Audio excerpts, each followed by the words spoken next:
యెషయా గ్రంథం 31వ వచనంలో మనం చూసినట్లయితే వాక్యం ఏమని సెలవిస్తుందంటే ఇక్కడ దేవుని లక్ష్య పెట్టకయో యెహోవా యొద్ద విచారింపకయో సహాయము నిమిత్తము ఐగుప్తునకు వెళ్ళుచు గుర్రములను ఆధారము చేసుకొని వారి రథములను విస్తారములనియు రౌతులు బలాఢ్యులనియు వారిని ఆశ్రయించు వానికి శ్రమ.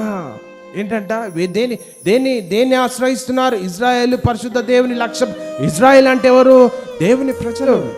దేవుని లక్ష్య పెట్టక, యెహోవా యొద్ద విచారింపక సహాయం నిమిత్తం ఎక్కడికి వెళ్తున్నారు వీళ్ళు? ఐగుప్తు దేశం మీదకి చూస్తున్నారు. ఐగుప్తులో సహాయం ఉంటుంది. దేవుని మీద ఆశ్రయించాల్సినటువంటి ప్రజలు, దేవుని మీద నిలబడాల్సిన ప్రజలు, దేవుని కొరకు బ్రతకాల్సిన ప్రజలు, దేవుని కొరకు జీవించాల్సిన ప్రజలు, దేవుడే నా రక్షకుడు అనుకున్నటువంటి ప్రజలు ఐగుప్తునకు వెళ్ళుచు గుర్రములను ఆధారము చేసుకున్నారు, రథములను విస్తారములని రౌతుల బలాఢ్యులు వారికి శ్రమ అని బైబిల్ చెప్తా ఉంది. ఈరోజు నువ్వు దేన్ని బట్టి అతిశయిస్తున్నావు? ఈరోజు దేన్ని ఆధారం చేసుకొని జీవిస్తుంటున్నావు? ఆస్తులనా, అంతస్తులనా, చదువునా, లేకపోతే హోదానా, పలుకుబడినా? దేన్ని బట్టి మనం జీవిస్తున్నాం?